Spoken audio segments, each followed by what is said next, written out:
Feeling a little bit like Rodney Dangerfield. If you don't know who I'm talking about, Google it. Will you pray with me? Oh, holy and gracious God, may the words of my mouth and the meditations on all of our hearts be acceptable in your sight. For you, O God, you are our rock and our Redeemer. Amen. So, this letter from Paul speaks to the divisions that the church in Corinth was experiencing. If they could argue over it, they did. These divisions were especially seen in the differences of socioeconomic status between members. It was actually noteworthy how differently the wealthy and the poor were treated at the communion table. The people who were members of this congregation in Corinth were even taking each other to court. Another point of contention for the good Christian folk of Corinth was in the ways they assigned value to the various kinds of gifts among them. You can do prophecy? Oh, well, you can just sit right over there. And you, is it tongues? Tongues. You can have a seat over there. Spiritual discernment, why don't you just go stand in the back? Now, I don't know that it was quite that bad, but it was bad enough that Paul felt the need to address this unhelpful practice. He says of all these various gifts, that they were still activated by one and the same Spirit, who allots to each one individually just as the Spirit chooses. He then provides a really helpful metaphor with this congregation full of so many different people fighting with each other. He says that the foot would say, because I'm not a hand, I do not belong to the body, that would not make it any less a part of the body. And if the ear would say, because I am not an eye, I do not belong to the body, that would not make it any less a part of the body. If the whole body were an eye, he says, where would the hearing be? If the whole body were hearing, where would the sense of smell be? Now, we could argue about that one right now, right? Right? Exactly. One author asks, is it possible that a part of the root cause of our division these days comes from us being unable to recognize and respect that each one of us carries different burdens, different responsibilities, and different stories with us? Another way to think about that is that each one of us has our own unique life experiences and perspectives. We don't see things all the same way because we don't have the exact same experiences. We don't understand things the same way because our lives are different in ways that inform how we interpret, think, and act. As a fellow pastor points out, it can be so easy to misunderstand when we interpret what someone else says or does through the lens of our own story, rather than being curious about the stories out of which they speak. Now, one of my favorite authors on spirituality, who often helps to broaden my thinking, is a man named Parker Palmer. And he has many quotes that are worth repeating, but one of the ones that may be helpful for us in remembering to pause and to respect that we do have differences is this one. He says, when the going gets rough, turn to wonder. When you're having a hard time in a conversation with somebody, when it gets really hard to stay present, turn to wonder. It's counterintuitive, isn't it? If things get rough, I don't know about you, but we usually knee jerk. We usually operate off of instinct. And that instinct just rises up in us. It's that stance of fight, flight, or freeze. But it's not something that we take the time to think through. We just do it. We get triggered and we react. It comes from that part of our brain that was designed to help us survive from real threats and dangers. But unfortunately, you and I have learned to react to circumstances and situations in ways that really are not that helpful. Like when someone disagrees with us or sees things differently, we may instinctively push back, fight, right? Or we may hang up and walk away, flight. Or we could just shut down, just freeze. And it takes effort for us to start to recognize when this fight, flight, and freeze mechanism is activated and to question it before we act. When the going gets rough, pause to wonder. It takes effort to turn there, to get curious about our responses and to get curious about the perceived threats, the stories and perspective that someone else is claiming that is different from our own. Rather than just be angry, wonder invites us to become curious. Why do I feel this way? What's going on here that's making me feel anxious or angry or upset? What is it about this story, this position, this idea, this concept that is triggering something within me? You know, maybe the other person is a foot with a completely different perspective and function. And maybe we're a hand seeing things from a whole different vantage point with a whole different function. Wouldn't the foot be concerned about things that the hand is not concerned about? Wouldn't the hand see things and be aware of things that the foot has no idea about? Paul does a wonderful job of showing us how all of these various perspectives and functions and vantage points and roles and understandings all contribute to the fullness of the body. That these parts, these very different parts, make up the body. And in fact, are necessary for the body to be all that the body was created by God to be.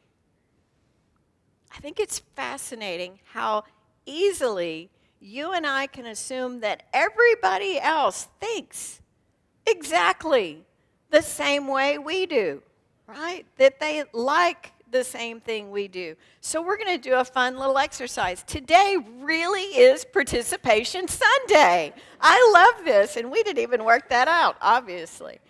So hopefully you've played this game before. It goes by a couple of different names, would you rather or this or that. So I'm going to give you two options, and you pick the one you like best. So coffee or tea? Coffee? Tea?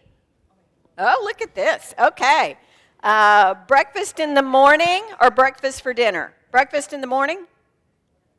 Breakfast for dinner.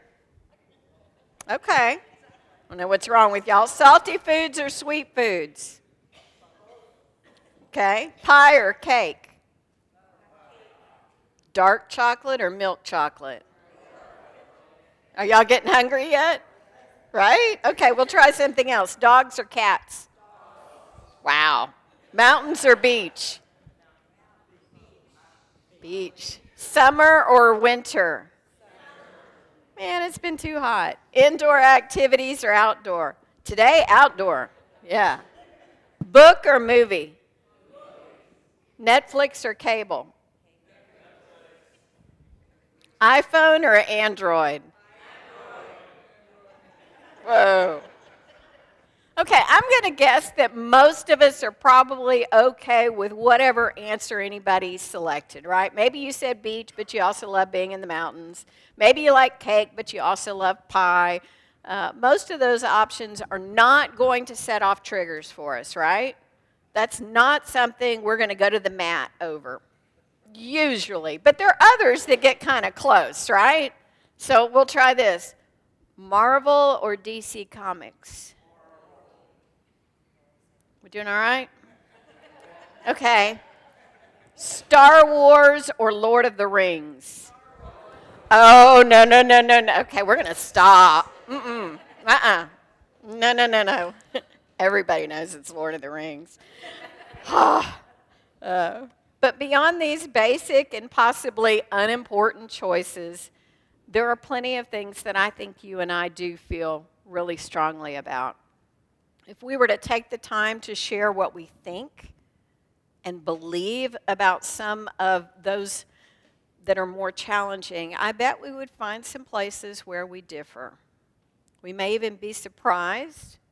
We might even be appalled at how differently we think and believe. It isn't just that we like certain things or think or believe differently, but we also do things differently. And I've got one last participation opportunity for you. I need 6 volunteers to come forward.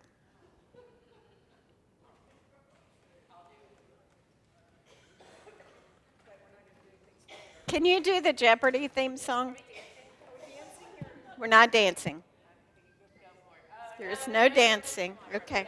I'm down here. So I've got 1, 2, 3, 4. Can I get 2 more? Yes.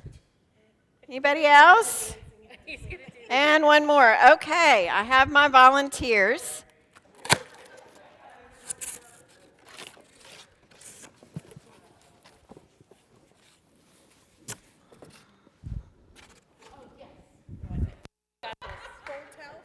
Hang on. It's my time to shine. Well, yeah, it smells in here. I had to get somebody to do it for me. Okay, what I'd like for you to do, y'all can spread out a little bit. What I'd like for you to do is fold the towels the way you normally fold the towels.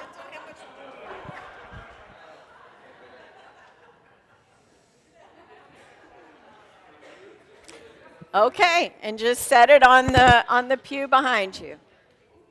Set it down on the pew. Yeah, that's fine. All right, give them a hand. Thank you, thank you, thank you.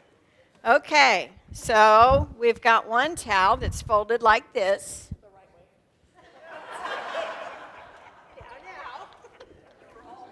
We're going to have a little smack down over the towels. Okay, we've got one that's folded like this. Okay, we're not judging. Come on, people. What's wrong with y'all? Okay, we've got one like this. Maybe I should just put them up here. Okay, we're going to put them up here. Okay. Okay.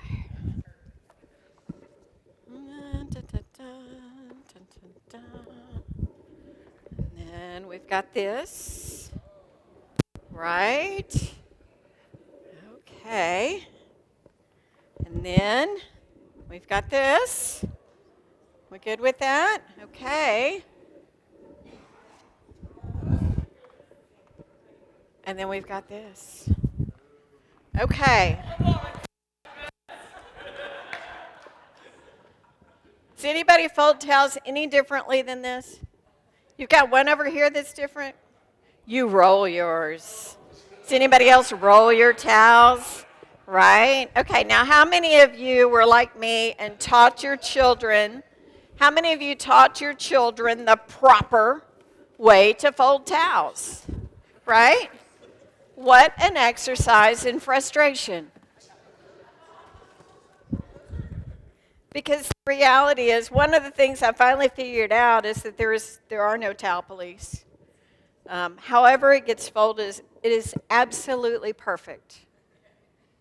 Right? Are they folded? They're folded.